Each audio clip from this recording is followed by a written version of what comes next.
leadership. And ladies and gentlemen, as we now seek the blessings and the guidance of the Honorable President of India, I would like to request the Honorable President, Shri Ramnath Kovindji, to kindly address this August gathering as I request and invite him to kindly deliver his inaugural address.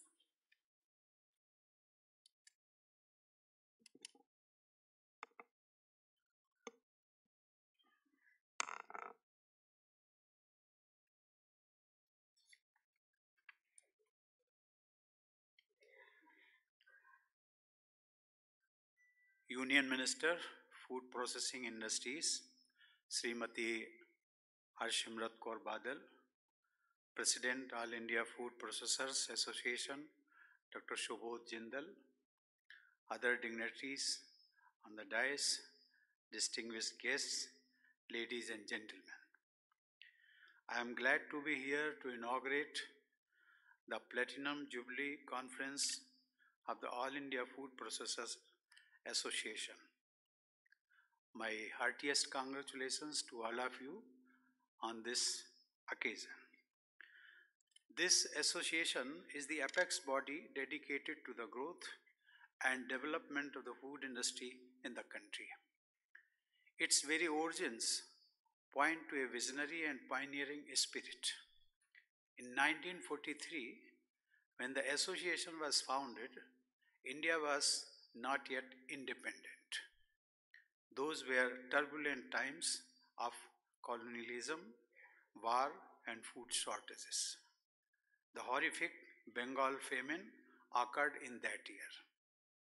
In such circumstances, the founders of the association recognized the need for scientific management of the agro-food sector. They understood the importance of a modern food processing industry to protect the needs of both farmers and consumers and to promote agricultural productivity. Over the years, the association has worked hard to achieve its goals. It has brought large and small food processing units on a common platform. It has synergized the efforts of all relevant stakeholders to establish integrated food chains and contributed to national well-being. These are commendable achievements. Indeed, the theme of this Platinum Jubilee Conference, that is, Food Sustains Life, Processing Sustains Food, itself suggests the linking of the association's aspirations with wider society. Ladies and gentlemen, a milestone anniversary is a moment of reflection and of looking back with pride. Much more than that, it is an occasion to recharge batteries. Your association is only 25 years away from its centenary. What are the benchmarks it must set itself? After all, for agriculture and for the food industry, the potential of the coming 25 years, the challenges, the technologies, and the opportunities is much more than what it has been in the previous 75 years. Thanks to the selfless perseverance of our farmers and thanks to technological and industrial advances in agriculture and agro-processing, India is not short of food today. When it comes to many agricultural commodities and even processed foods, we have a surplus. We command a growing slice of the global market. Now is the moment to scale up our ambitions for wider economic benefit, but most so for the prosperity of our farmers. The road ahead has 4 lanes. First, we must fix missing links in the farm to fork value chain. The differential between what farmers gets for their crops and prices that food consumers pay, both within the country and internationally, is substantial. It is important to reduce this.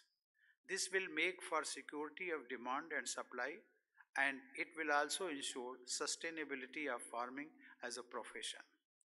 Without the farmer's willingness and motivation to labor all day in the field, the food processing industry will dry up. It will not have its basic ingredient, agricultural produce. The farmer is not just your supplier, he or she is your inseparable partner. Second, and somewhat related to the first point, is the degree of food wastage in India. This is true for agricultural produce that just rots in the field or the mandi. It is also true for processed food or cooked food that goes waste. To be fair, this is a global problem. According to United Nations findings, food worth 1.2 trillion American dollars is simply thrown aside every year. That is an overwhelming statistic. It amounts to about half of India's GDP. Ladies and gentlemen, in India, food wastage poses not just economic questions but moral ones as well. We are a country with undeniable inequalities in income and consumption. Food wastage can easily be prevented by better and more rational food distribution. This will help us serve a greater section of our people. The issue of post harvest waste is still more pressing. A few years ago, a report by the Central Institute of Post Harvest Engineering and Technology had estimated the value of such waste at almost 100,000 crore rupees.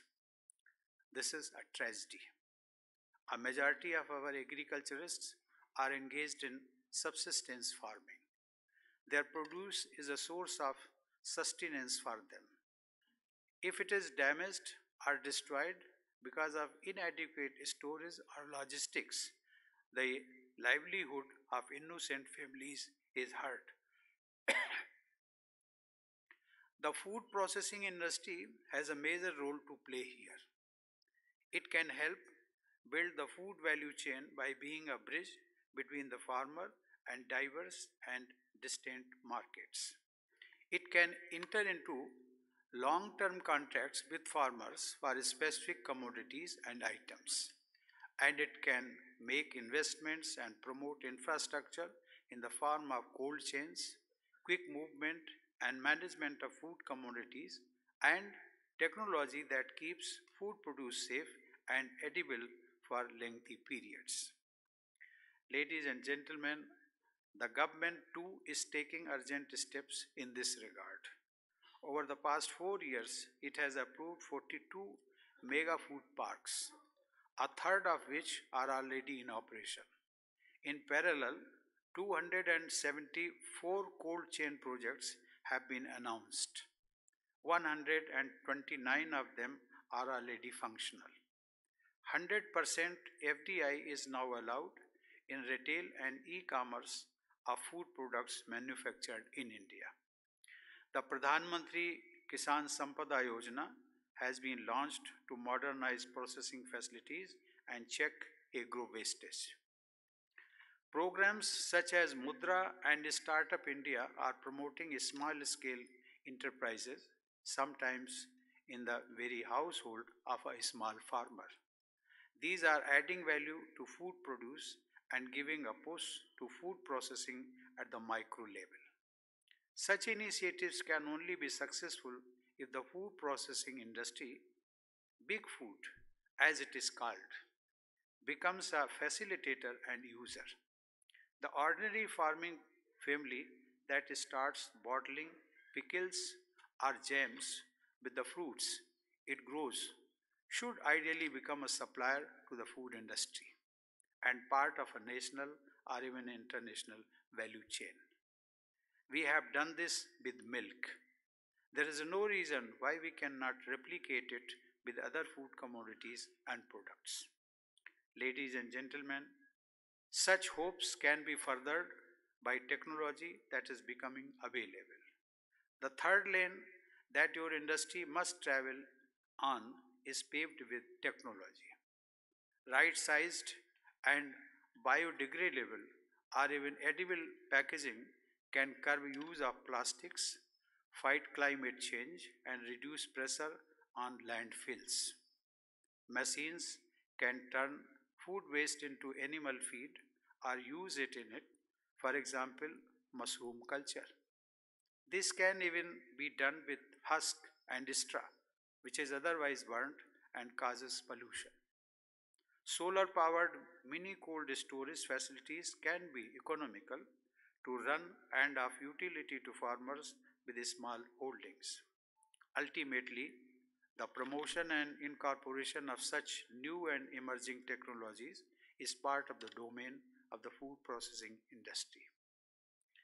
The final point I wish to emphasize is that of processed food being compatible with modern health concerns and meeting best in class safety standards. In India, lifestyle diseases are a growing public health risk. Appropriate nutrients and edible items that retain the robustness and rough edge of the traditional Indian diet need to be combined with packaging and preservation. This has to be done even in ready to eat foods. And safety standards must be exacting enough to meet international specifications. This is critical to help your industry and your products reach new markets, especially in those countries where there is a growing fascination for Indian flavors or where the Indian diaspora resides. In this regard, I am confident that the 119 food testing labs that have been set up for or upgraded by the Ministry of Food Processing under the guidance of the Minister will be kept busy by members of your association. As more food products are created, more food products will be tested, introduced, and consumed. It is vital that a culture and consciousness of food safety is inculcated across the food value chain, from consumers to suppliers, and from large packaged food companies to neighborhood mithai shops. With those words, I once again congratulate your association on completing 75 years. I look forward to a future of plenty for the food industry, for consumers, and of course, for our farmers. Thank you. Jai Hind.